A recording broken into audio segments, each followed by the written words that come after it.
Aujourd'hui, on va découvrir le musée La Casemate en compagnie de Frédéric. Et ici, vous voyez, il y a un blocos. Frédéric est à l'intérieur. Je vais l'inviter à sortir. Frédéric, le voici.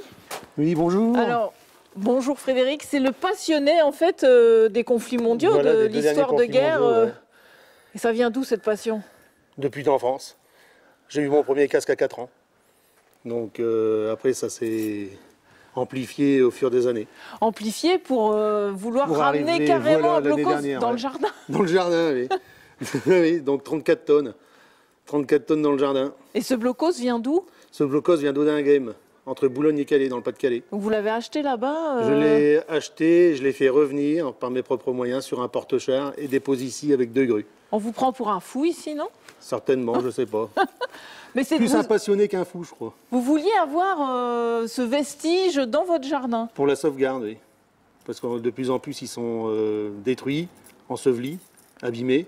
Et celui-ci est encore dans son jus d'origine. Alors parlez-moi un peu de ce blocos alors. Ce blocos, il a été construit par les Allemands en 1941, par une société française qui s'appelait la société Brousse-Miche de Fourmies, en dommage de guerre. Ce blocos était donc situé sur le mur de l'Atlantique et était là pour protéger le gros ouvrage de la batterie Todd à Audinghem, donc le plus gros ouvrage allemand. Et donc vous êtes tombé par hasard dessus ou vous avez Non, appris qu'on allait je ne suis pas tombé par hasard dessus, c'est depuis les années 80 que je suis en bon terme avec le possesseur du musée là-bas. D'accord. Donc ça trottait dans la tête ça en se trottait disant... dans la tête, voilà. Ouais. On s'est dit un jour, bon, lui, il a profité de faire des travaux pour pouvoir sortir ce blocos de son terrain Ouais. afin que je puisse le ramener. Et voilà, donc ça fait 5 ans qu'on était dessus, quoi. il est ici donc à 8000. Donc ça Voilà. c'est pour la partie extérieure. Ça, c'est pour la partie extérieure. Maintenant on va aller à l'intérieur du musée, hein, le On musée va La aller découvrir, Casemate, ouais. parce que là il y a aussi une belle richesse Ouais. d'objets. Hein. Aussi bien à 14 que 40. Ok, ben je vous suis Frédéric, En avant. on y va. C'est parti.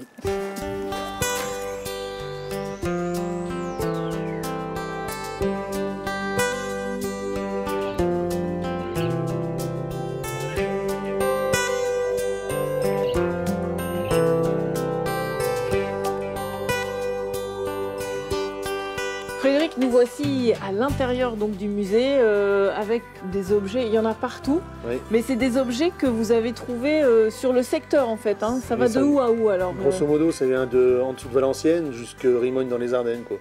Sur un rayon d'une 50aine de kilomètres. Alors des objets que vous avez trouvés en brocante, sur En Internet vide-grenier, en brocante, je ne travaille pas sur Internet. Pas sur Internet, Non. donc c'est vraiment sur les lieux quoi. C'est sur les lieux, à chaque fois, je vais avoir l'histoire de l'objet, de chaque objet. Ce qui m'intéresse, c'est l'histoire derrière chaque objet.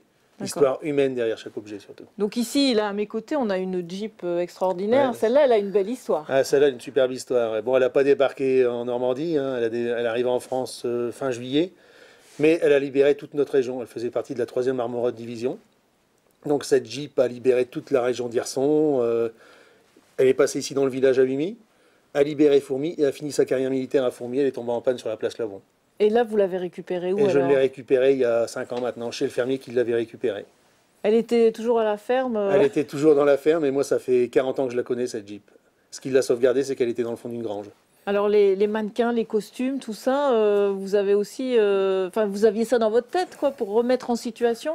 Si vous voulez, à chaque fois, on essaye de faire une scène qui représente un peu la vie du soldat à cette époque-là, quoi. On ne met pas des mannequins comme ça alignés, on essaye toujours de faire ce qu'on appelle, nous, dans notre langage, un diorama. Et alors les gens qui viennent ici, ce sont des gens passionnés par ces époques Ce sont des passionnés à la fois de l'histoire locale et au niveau uniformologique et équipement militaire. Parce que vous faites attention à ça, donc vous, Voilà. vous travaillez aussi grâce à des bouquins ou des choses comme ça? Je travaillais beaucoup sur des livres, sur les dires des anciens aussi, et sur des photos d'époque. Il n'y a pas de hasard alors chez vous? Non, Hein? il n'y a pas de hasard. C'est non. l'histoire avec C'est que de le l'histoire grand avec un grand H, Oui, oui. c'est ça. Pour vous, c'est super important. Le personnage qu'on a là devant, c'est un... Par exemple, celui-ci, c'est un SAS français d'origine vendéenne qui est venu être parachuté ici sur Bussy pour venir informer la résistance, la former pour la libération de la région. Donc cette histoire, vous l'avez retrouvée... Je l'ai, et tout son équipement est ici. Rien n'appartient à quelqu'un d'autre, même son poste de transmission, tout ça lui appartient avec les codes journaliers qui sont là devant. Donc ce sont plein d'histoires dans Chaque ce objet, musée. ouais. Ben, merci Frédéric. Donc je rappelle, vous êtes ouvert de mars à novembre, hein, Voilà, c'est ça? Et De 10h à midi et de 14h à 17h tous les jours. et le dimanche, je suis rendez-vous. Voilà, donc on vous met le numéro de téléphone, comme ça vous pouvez contacter Frédéric.